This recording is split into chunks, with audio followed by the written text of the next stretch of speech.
We're now turning our attention to golf and the upcoming US Open being held at Pebble Beach.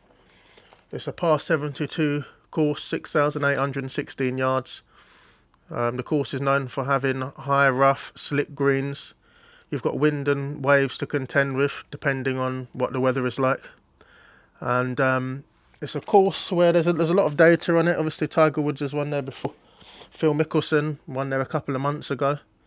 I think Mickelson actually came fourth when Graeme McDowell won the US Open at Pebble Beach in 2010. So there's various stats.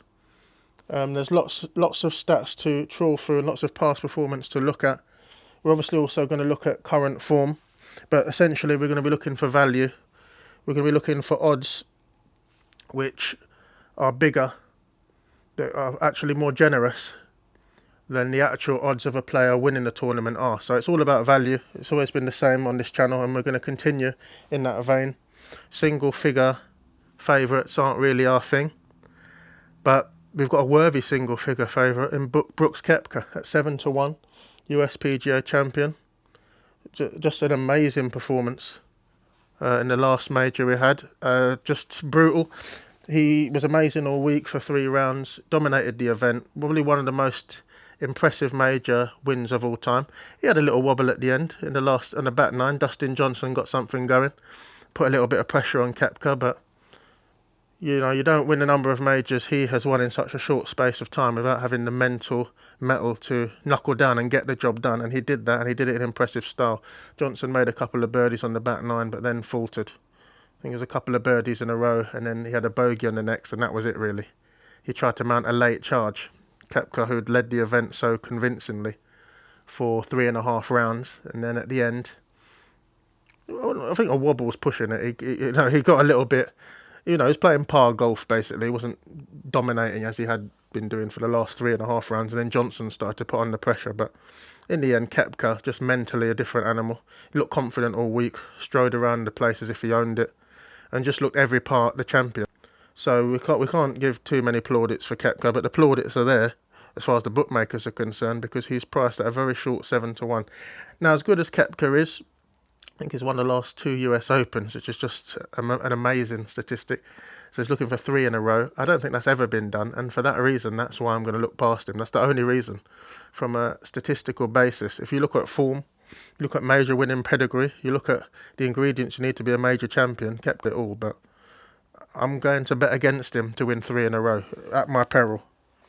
And I didn't bet on him in the USPGA. I didn't mention him, and he's the obvious choice. He's the major winning machine of the moment. Obviously, we had Tiger Woods winning the Masters, so he's in the conversation as well in terms of major winning form. But over the last few years, Koepka has just been a juggernaut. Multiple US Open titles, multiple USPGA titles. It's just an amazing run he's on, and he is a threat in any major. He's able to tune it up and switch on.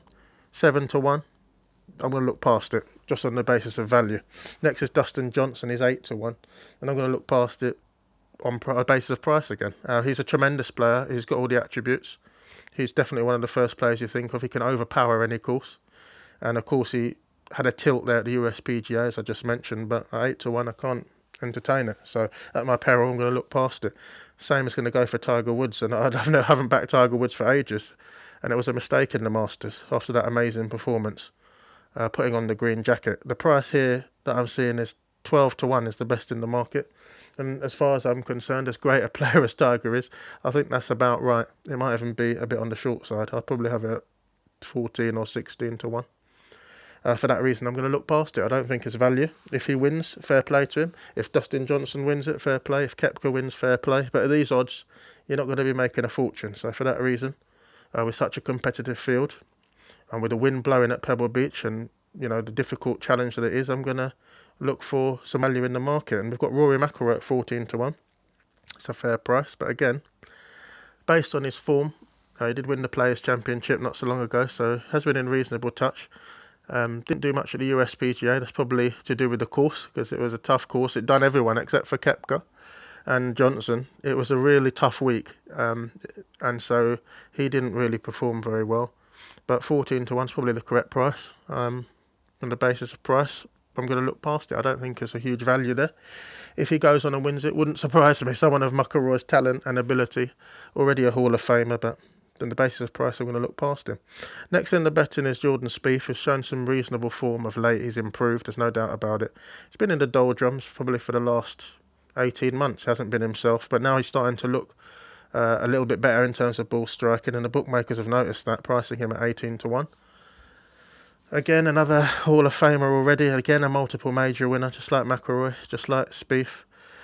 Just like Koepka. But 18 to 1 is probably near enough what he should be, and for that reason, I'm going to look past him in a search of more value. The next in the betting is Patrick Cantlay at 20 to 1, and this is a guy who's in red hot form.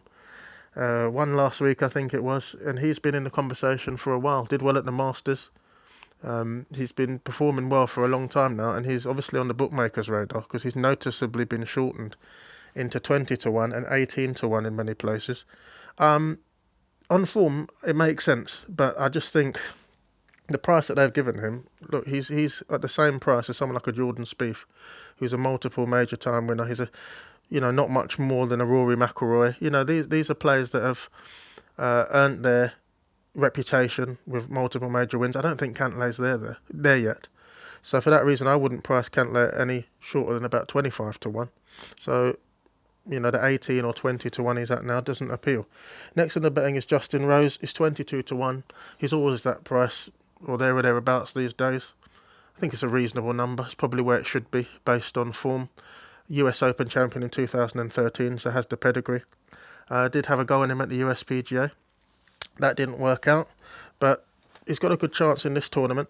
I think this time I'm going to look past him at my peril.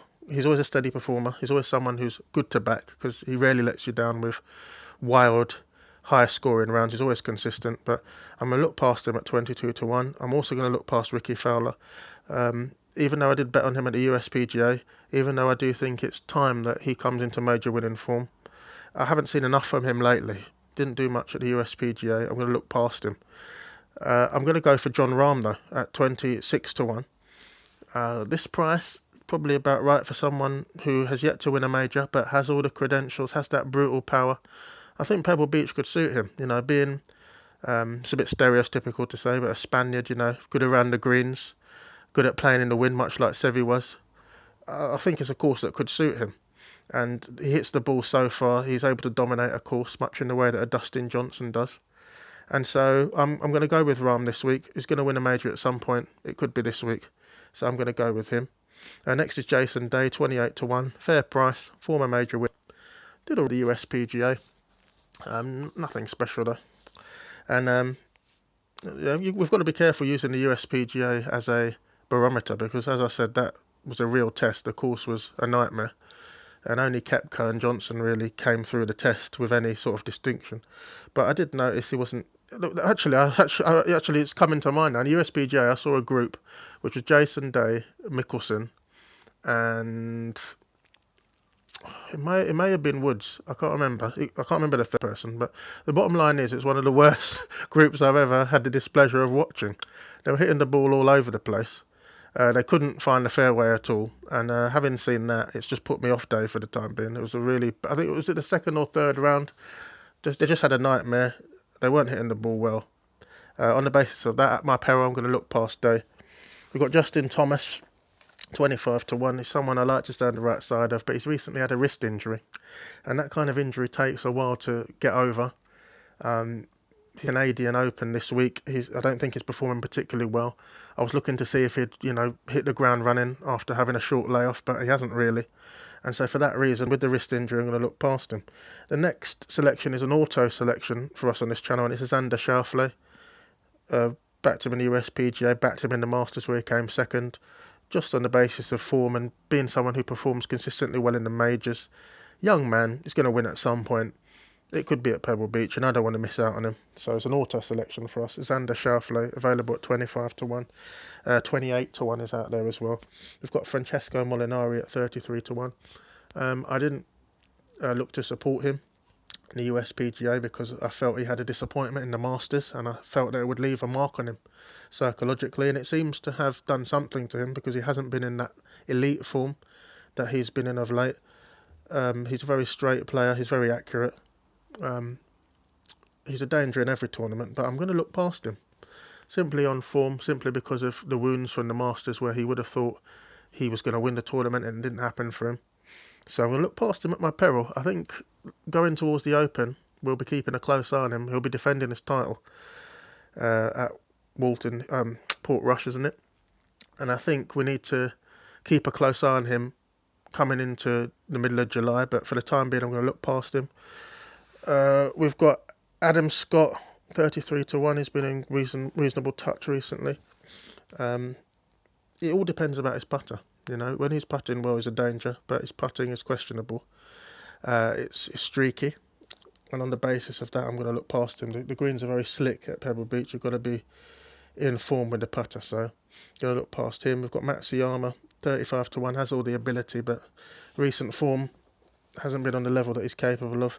35-1 is a fair figure. I'm going to look at him. So is 35-1 on Fleetwood, who's played consistently well for so long. I don't know. I'm not going to go with Fleetwood this week at my peril. I'm going to take the next in the betting, which is Tony Finau.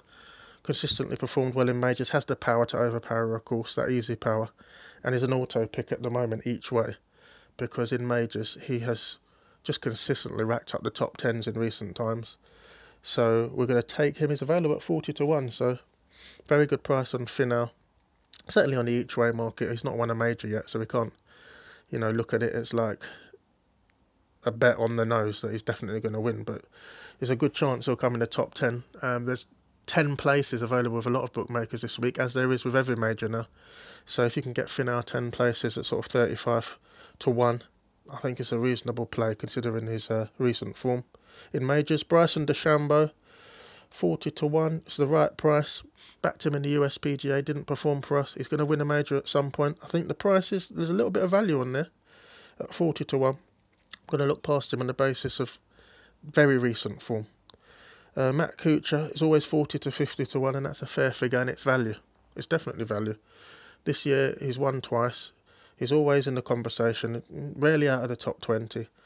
I think there's a good chance of winning a major before his career's out. I think 50-1, that's a very juicy figure, and that's one that I'll take. I'll also take Phil Mickelson on the basis of history at the course, on the basis of the fact he'll be stretching in the US Open. It's the one major he hasn't won. He's finished second numerous times. It's a course that he likes. He's won here just a couple of months ago. Fourth to Graeme McDowell when he won the US Open at Pebble Beach in 2010. Disappointing PGA. Again, he was in that group I saw of Jason Day, hitting the ball all over the place. He's always got a tendency of that, to spray the ball a bit off the tee, but he also has a tendency to throw eagles into the mix and have amazing holes. A bit up and down, but overall, so long as he's a lot of birdies, and so long as he's aggressive on par 5s, he hits the ball a long way now. For a 49-year-old, really has managed. Working with Callaway on his club setup, he's manages to generate a lot of power and a lot of distance. So it's difficult not to bet on him on an each way basis, 10 places, when he has such a good record at the course. So we'll take him at 50-1. Other selections: Paul Casey, 50-1, fair figure.